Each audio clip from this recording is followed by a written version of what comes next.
Good morning, peeps. I just wanted to go over a replay that I did earlier today. Actually, it was a little bit yesterday. And just kind of say what I was thinking at the time instead of doing a full stage completion here.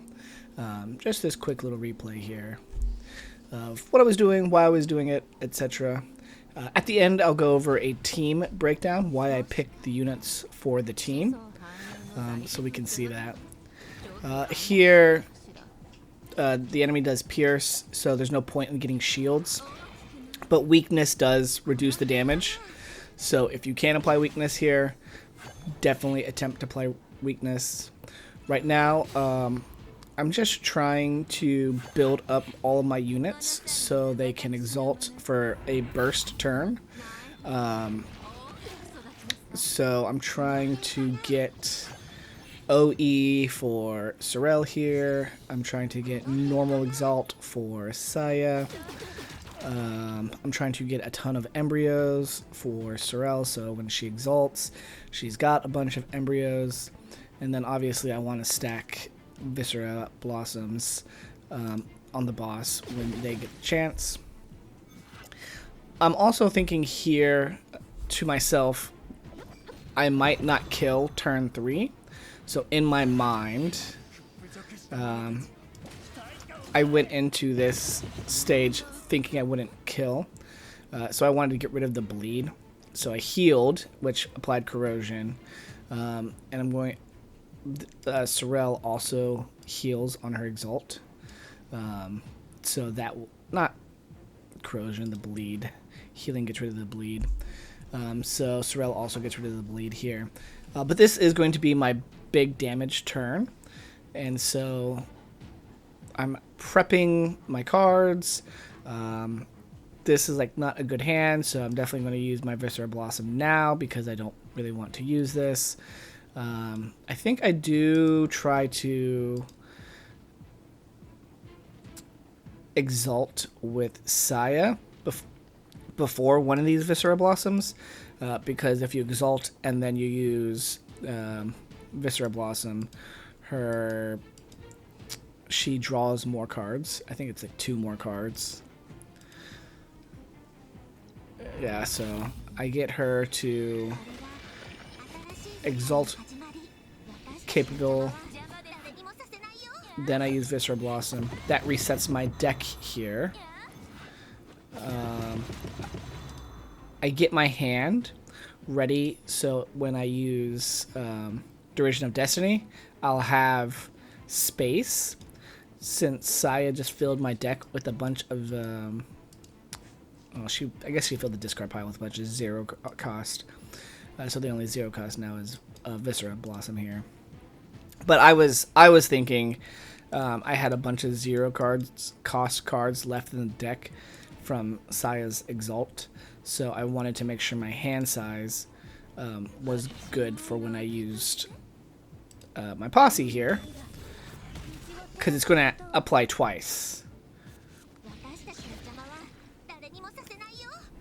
And so here I'm going to Sorel Exalt first before Thighs, because Sorel Exalt generates an embryo that Thigh can then use on her turn.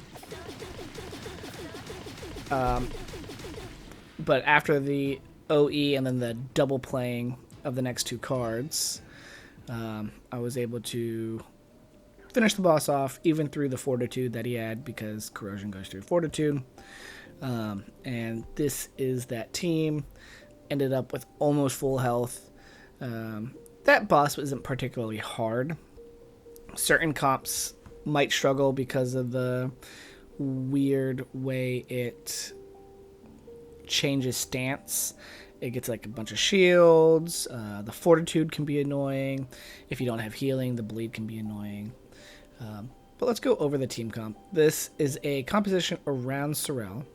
I know I have a plus 12 limited wheel here. when Kath was first. This is Kathy Gura's wheel. When she was first introduced, a lot of players said that her wheel is like one of the best wheels in the game, and so I was influenced by that, and I pulled this plus 12. So most of you, I would say 99% of the people who are watching this will not have this at plus 12. There are alternate wheels that you can use, and we can look at those in a minute, but this is just what I have. So the team is focused around Sorel. You want a decent amount of crit rate. My Sorel here only has about 21, I think it's in the 30s in game, plus this as well, which adds an additional 30% after you use a posse. So when she's exalting, she's about 60-70% crit rate. I personally like more crit rate, but the effect of this card is just so insane. Instead of doing a crit rate buffing wheel, I'm doing crit damage just because I have that at plus 12. Her personal wheel does give crit rate. Mine's only at 2. That's just from randomly pulling it from pulling wheels. And this is her personal wheel. So it also increases her crit rate for every instance of damage, which will help, but it doesn't help the initial first few hits because it's building up that crit. But it's still pretty good. It also deals an additional 3 times of hits. So Sorel's wheel for Sorel is pretty good. Thighs is Thighs. If you don't know about her, she's just an insane unit. She dupes cards and minuses 2 the cost. So if you duped her Ancient Caress here, that costs 2, you would get 2 of them in hand for 0 cost. So you could play all 3, 1, 2, 3, for 60 Aliamus on the target Awakener and herself. So it basically almost charges her back up so she can exalt again as soon as possible. That's one of the main things that I do with Thighs, is duping either Ancient Caress or Sacred Blood. Here, Sacred Blood's Instinct. I'll dupe this one because it gives 80 embryo fusion, and Sorel scales off of embryos. So the more embryos you have, she has Infinite Devour, the more this triggers. So it deals 3 additional instances of damage and recovers 13 HP. If you have 2 embryos, it will deal 6 instances of damage and recover 13 HP. If you have 1 Scion, that's Thighs is upgraded, that counts as 2. If you have 2 Scions, that counts as 4. 3 Scions, that would be 6 instances of this happening, which is quite strong. She is my key flare generator, so I have key flare wheels on her, so she can, focus key flare. Saya is pretty much just there for the corrosion proc, but there's a couple of other things that Saya does for the team besides the corrosion. So a lot of people are like, oh, Saya sucks for Sorel because Saya doubles the cost that it takes to generate embryos. Yes, that is true. In P-Caro, the cost for embryos is 200 instead of 100, so it's basically doubled. But one thing that I think they're forgetting is Saya does exalt damage, and P-Caro is very good for exalt. So if you don't Saya exalt and then Sorel exalt, with P-Caro, you get a base of 20 propagation stacks, and then 40 more from her Soul Forge. I think it's 60. So at base, it's 60% more damage the Exalt is doing, which is less. So you're doing less Exalt damage, but Saya is giving Corrosion. Corrosion gives you 300% true damage to the damage you dealt. So if I put, let's say, 10,000 corrosion on an enemy, and I deal 10,000 damage, it will proc all that corrosion. The corrosion deals 30,000 true damage. It ignores fortitude, it ignores shields, it ignores phase change fortitude that they get, invincibility. So corrosion ignores everything. So if they don't have shields, if they don't have fortitude, and it's just a base unit, and you deal 10,000 damage and corrosion deals 30, you are dealing 40,000 damage from just 10,000 damage. So at base, your exalts are doing less damage because you have less embryos, but you're doing this extra corrosion true damage, which is a ton of damage. But if you exalt with Saya and target Sorel, you are now dealing 100% exalt damage.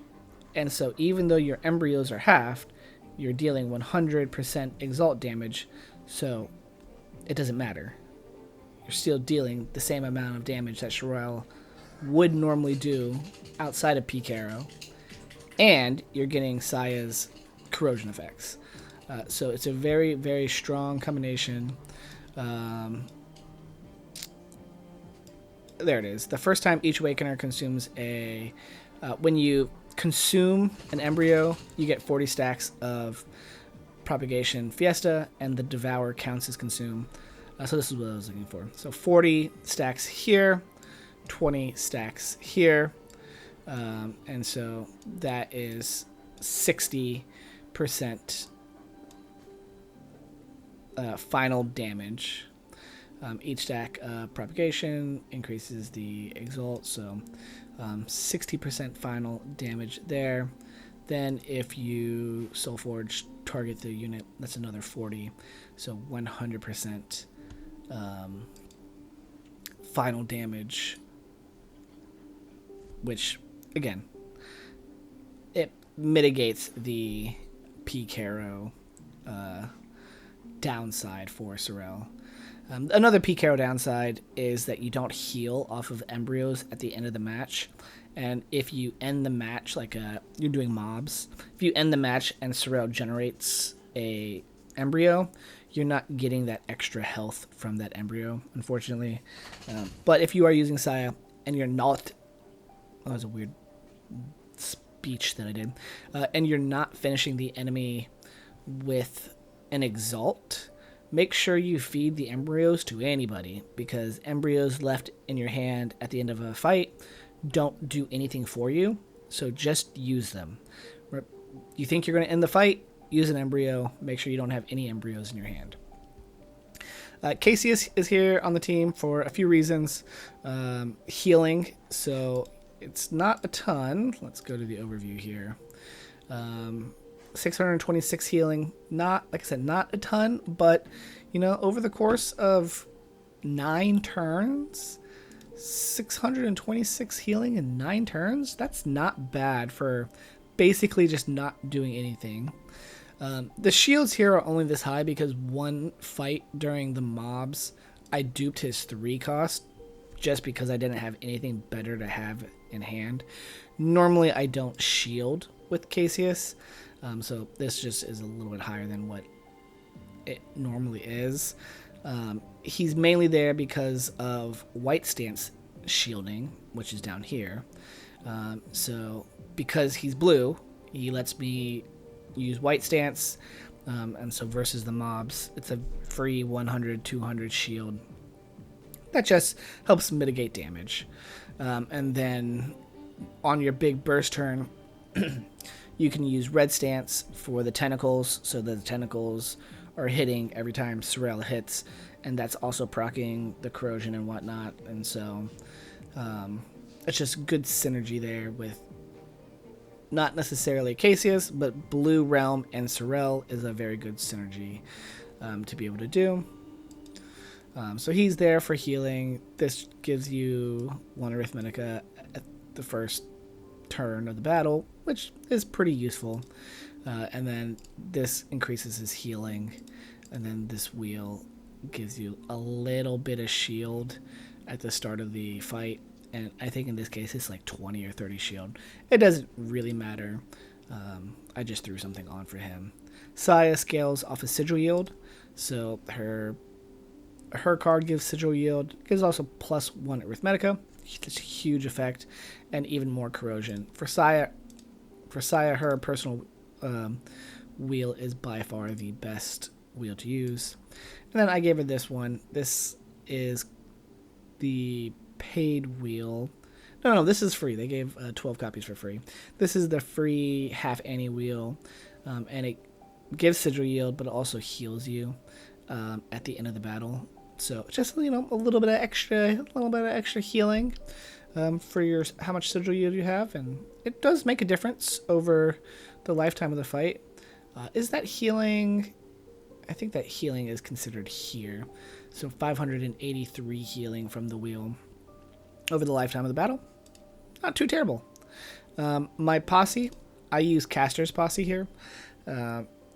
You could use Orita's, or you can use the one that lets you target a unit and it draws their cards. But I use this one because that 15 Aliamus comes in handy a lot. And if you get the posse doubled, that's 30 Aliamus. And so this for me, for Saya, drawing those 0 cost over and over, I prefer this wheel over pretty much any other wheel. But some people have this wheel used up in another team. Totally understandable. It's a good posse. I said wheel, but it's a posse. So if you don't have it available, there's a couple of other options. I'm not a huge fan of Sorel's posse in this comp because Saya is a pivotal unit in this comp, and her corrosion, you need that. Sorel's posse only draws 2 random cards. It just draw 2. So you're not targeting that 0 cost like you are with Caster's posse. With the relics here, Embryo Fusion, making that higher, always great. Devour effects are always great. This is huge. So if Thighs exalts and she devours, she's already giving your units 15 Aliamus when she devours. Now she's giving your units 35 Aliamus when she devours. So that's great. This was stupid. I don't think I had a better choice or whatever. But Bloody Pebble for this comp doesn't really do much, especially if you're killing the enemy in a single turn like I did. And it leaves them at... They don't have a turn for the bleed. So what's the point of applying bleed if the enemy dies? So this, not the best. This never happened either. I was never below 25%. But I think I was out of money by the time I was buying this, and there was just nothing in the shop for me to buy. Base damage is good, this is not... I don't control this relic per se. It's like the stage relic, but it still helped the comp quite a bit. But yeah, so this is my Sorel, Saya, Thighs, Casey's comp. Something I've been having a ton of fun with now that Saya is out. Before Saya was released, my Sorel was E3, level 60. She didn't have pretty much any investment. Her skills were 3. And when Saya came out, that is when I knew I had to invest in Sorel. It's such a fun comp, and I love Sorel's design. It's definitely one of my favorite, very elegant looking. And Saya just complements her kit really well. I am thinking of increasing my Saya to level 60 or 70, just so I get even more corrosion. There are times during bosses, especially if they have like over 1 million, like you saw on the last boss, he had 800,000 health, and I ran out of corrosion. So if I can level up Saya, get even more corrosion, then I will deal more 300% true damage to the enemy before that corrosion runs out. which will make a big difference. I don't think most players need to get Saya to level 70, but that's just something I want to do because I really like the corrosion. It's an extremely powerful effect. And even when I don't use this team, I personally have a bunch of Saya comps down here. Saya Alva, Saya Corpusant, Tulu Orita, Saya Pollux. I've been having a ton of fun utilizing Saya and trying out all the different teams that she can make. And she can make weird things like this viable, where it's Pollux plus 2 standard units, and the standard units have bare minimal wheels. So Saya is an enabler of a lot of powerful strategies that just were not possible before. Or if they were possible, like this team here, you might need a heavier invested Corpo or a heavier invested Tulu, and you definitely want a heavier invested Orita, get her plus 12. And you have just, a better team. This team here, even at E3 Alva, you can clear A5 with. And Alva is your DPS. So, yeah, I am in love with Saya. She creates a ton of teams. I personally think she's an S tier. I think she might be S plus. I think she's above Thighs in terms of Thighs is universally the best support. You can throw her in any comp and she makes that comp better. But Saya enables units who were falling off in terms of damage to be able to be a real team for late game content, where they just couldn't before. You couldn't do E3 Alva as your main DPS and expect to get through the mobbing phase. Saya lets that mobbing phase be relatively simple, and this just cleans up. Sorel was fine before Saya, but it required just more, and it was hard to get that little bit more out unless you're like heavily AA Sorel. But this just makes pretty much any stage a breeze. This comp was viable before Saya, but it just did a little bit less. Saya's damage buffs, the corrosion, it just makes a huge difference. But thank you guys for watching. That's just, me rambling about one of my favorite comps. So much so that I put it in my number 1 slot because I've just been having too much fun with this. It is heavily invested, but when you get to late game, you have investments to use. Why would you hold on to it? Use your investments. Thank you guys for watching. Have a great rest of your day. Peace.